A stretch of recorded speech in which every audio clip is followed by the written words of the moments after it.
မြန်မာနိုင်ငံမှာဒါအသုံးပြုခဲ့တဲ့တော်တော်ကြာပေါ့နော်နှစ်ပေါင်းတော်တော်များများအသုံးပြုခဲ့တဲ့ကားရထားဖြစ်ပါတယ်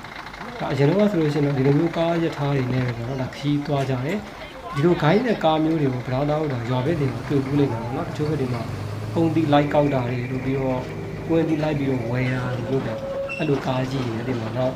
စကားလို့ဆန်လို့တင်လို့ရှိရင်အဲ့လိုမျိုးကားကြီးတွေ့ဘူးလိမ့်မယ်ဒီလိုကားကိုမှသူကအောက်ကဒီရထားပုံစံမျိုးကန်သေးပြီးတော့ပေါ့နော်ရထားလမ်းတွေမှာအသုံးပြုပြီးတော့ခီးသွားဝန်ဆောင်မှုတွေနဲ့ကျွန်တော်တို့မြန်မာနိုင်ငံမှာပြုလုပ်ခဲ့တာမျိုးဖြစ်ပါတယ်ဒီကားရထားတွေကိုတော့ဒါဒီဘက်ကလူငယ်တွေဆိုတော့တွေ့ဘူးမှာမဟုတ်ဘူးပေါ့နော်ကျွန်တော်ကိုယ်တိုင်လည်းမတွေ့ဘူးဟိုကျွန်တော်တောင်မဲ့ဒါမချင်မဲ့ပဲနဲ့ဒါဘိုင်းဘောကနေတွေ့တာတော့တွေ့တော့ပြန်ပြီးတော့ဒါမသိသေးတဲ့သူတွေသိရအောင်ဒါကျွန်တော်နိုင်ငံမှာအသုံးပြုခဲ့ပါလားဆိုတော့ပြန်နေပြီးတော့ဒါသတိရအောင်ကျွန်တော်ကတွေ့လို့မြင်ဘူးအောင်တင်ပေးတာဖြစ်ပါတယ်ဒါကားရထားပါနော်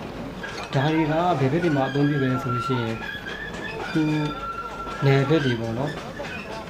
ဒီဟာဆိုလို့ရှိရင်ဒီနံပါတ်2ဖက်လို့ပါတော့သွားတဲ့နေရာမှာအသုံးပြုနေတာထင်တာအခုလက်ရှိကြည့်နေတဲ့ကားရထားဆိုလို့ရှိရင်လေအဲ့လိုမျိုးပါနော်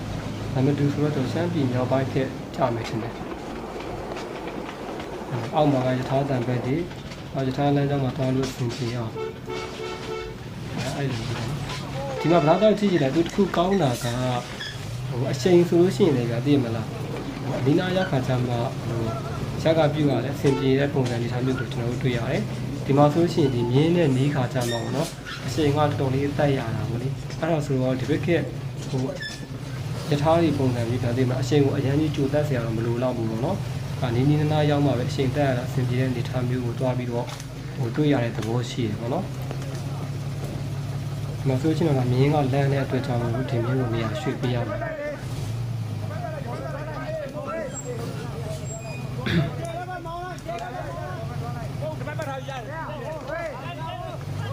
မြင်းတော်တော်ကိုလမ်း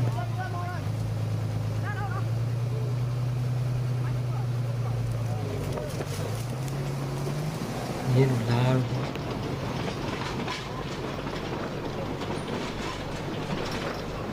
ဒီဗီဒီယိုဆိုလို့ရှိရင်ဒီလွန်ခဲ့တဲ့2017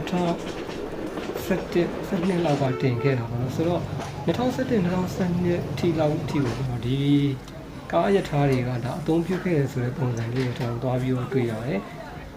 အနည်းဆုံးတော့2008လောက်ထိတော့သူတို့သုံးခဲ့ကြလိမ့်မယ်လို့ထင်တယ်ပေါ့နော်ပြီးတော့ဒီရိုက်ထားတဲ့ရိုက်ကူးရေးဗီဒီယိုဖိုင်ဆိုလို့ရှိရင်လည်းဒီဘက်ကတချို့ကင်မရာတွေနီးပါးလောက်ကိုကောင်းအောင်သွားပြီးတော့တွေ့ရတယ်ကြီးကြီးလေးလေးပြီးတော့ဒါကိုစားစင်ရေးပုံစံလေးဒါဒီဘက်ကတိရောက်လာပြီပေါ့နော်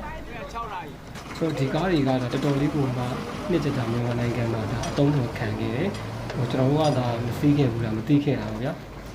ဒီဗီဒီယိုကြည့်တဲ့သူတွေထဲမှာဆိုတော့ဒီကားရထားတွေကိုစေးဘူးတဲ့သူခရီးသွားဘူးတဲ့သူမြင်ဘူးတွေ့ဘူးတဲ့သူတွေဒါရှိနေမယ်ဗျအရန်ကြီးကလည်းနှစ်ကဝေးနေရတော့မဟုတ်သေးဘူးပေါ့နော်ဒါပေမဲ့ဒီဘက်ခြာတိတ်နေပါဆိုတော့သိမှာမဟုတ်ဘူးโอเคဆိုတော့ဒါကတော့ကျွန်တော်တို့မြန်မာနိုင်ငံမှာပေးဆက်ခဲ့တာကားရထားတွေဖြစ်ပါတယ်ဗီဒီယိုလေးကိုဒါအဆုံးထိကြည့်ရှုပေးတဲ့အတွက်အားလုံးကိုကျေးဇူးများတင်ပါတယ်